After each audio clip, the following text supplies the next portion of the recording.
Well, in a third consecutive victory, billionaire businessman Donald Trump easily won the Nevada caucus last night, capturing 46% of the vote. Florida Senator Marco Rubio placed second with 24%. Texas Senator Ted Cruz came in third with 21%. Record turnouts were reported across the state, causing long lines and at times chaotic scenes at the caucus sites. After 4 contests, Donald Trump has become the clear frontrunner for the Republican nomination, having secured 79 delegates, while Cruz has 16 and Rubio has 15. Now the focus turns to Super Tuesday on March 1st, when 13 states across the country will vote 9 primaries and 4 caucuses. In a victory speech, Trump thanked his supporters in Nevada. So we won the evangelicals, we won with young, we won with old, we won with highly educated, we won with poorly educated. I love the poorly educated. We're the smartest people, we're the most loyal people. And you know what I really am happy about, because I've been saying it for a long time. 46% with the Hispanics, 46%, #1 with Hispanics. I'm really happy about that. So we go now to Reno, Nevada, where we're joined by Nikki Wolf, a reporter for The Guardian who covered the Republican and the Democratic caucus. We welcome you to Democracy Now! Talk about what happened last night. Trump particularly called out his Latino support. When you do the math, though, the tremendous number of people came out for the Republicans, right, in terms of their record number of people who came out. The numbers of Hispanics, he said that he got something like 46% of the vote. It came to under 3,000, is that right, voters? Because Hispanics make up something like 8% of the Republicans in Nevada who vote. Yeah, good morning, and thank you for having me.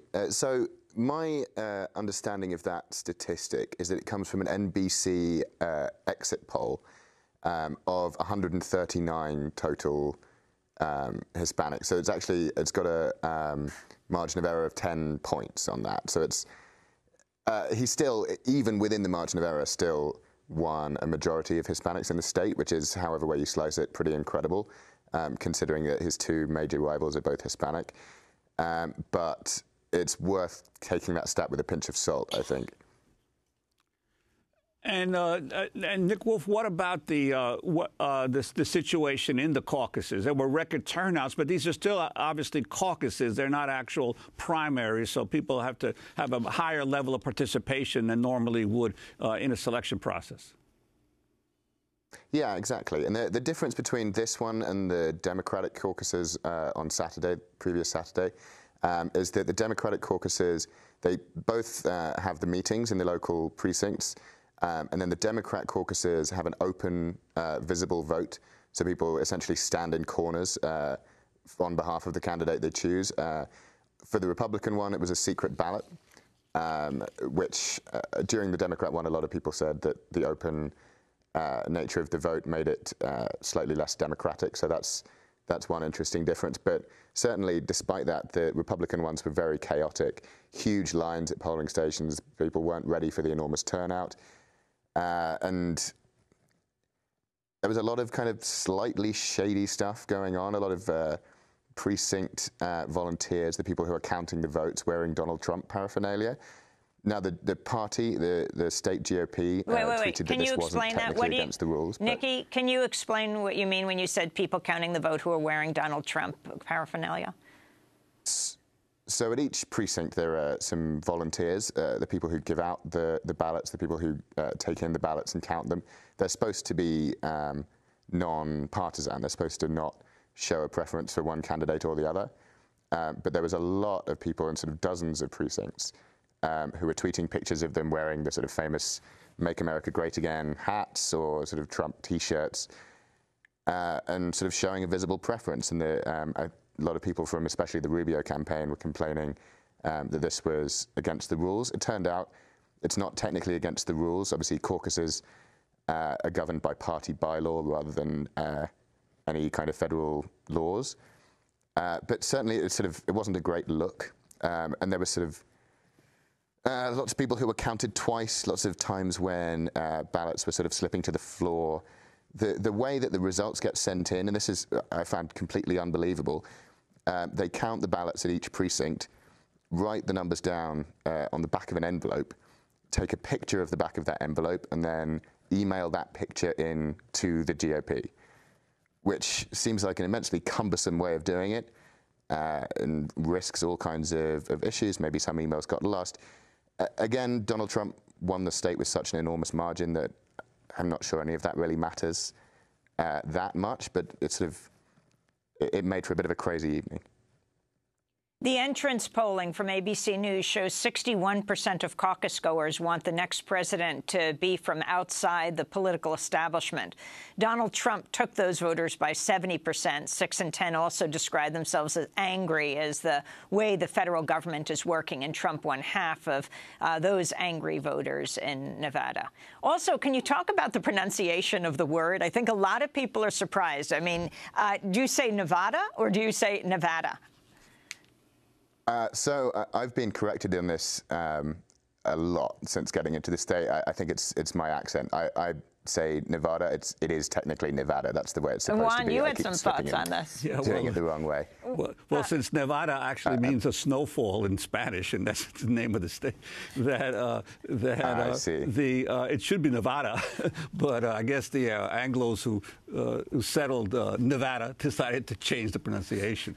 But Nick, I'd like to ask you about as we head into now Super Tuesday, and obviously while Trump is a front runner, the states that he has been winning in, with the exception of South Carolina, are small states. Now we're going to get into some really big states. Ted Cruz obviously is expecting to rack up a whole bunch of delegates in his home state of Texas, and I think Marco Rubio is expecting the same in Florida, so that Super Tuesday could shift some of this, even though it's clear that Trump has won has fired the imagination of many of the disenchanted members of the Republican Party. I think there's a chance of that. I think there's also a lot of wish fulfillment in the Republican establishment that's hoping against hope that something, that the Trump phenomenon is a small state phenomenon. I actually don't think that's the case.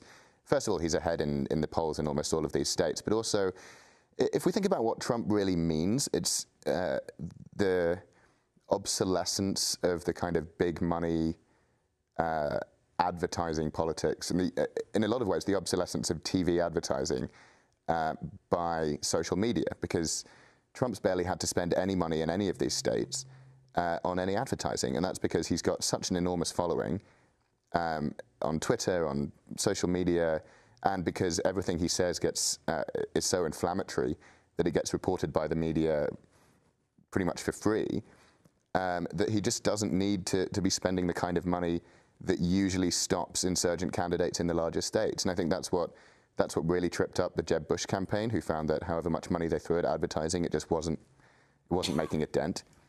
And also, there's a hunger for something different in the Republican Party and in the Republican primaries. And I don't think that's just necessarily a small retail politics state phenomenon. You also covered the Democrats, Bernie Sanders and Hillary Clinton, and explain what happened there with Hillary Clinton winning. So, I mean, it was extremely close. The margin, the thing I found interesting was that the margin on Saturday in the Democrat caucuses was almost exactly the same as it was in 2008 between Hillary Clinton and Barack Obama.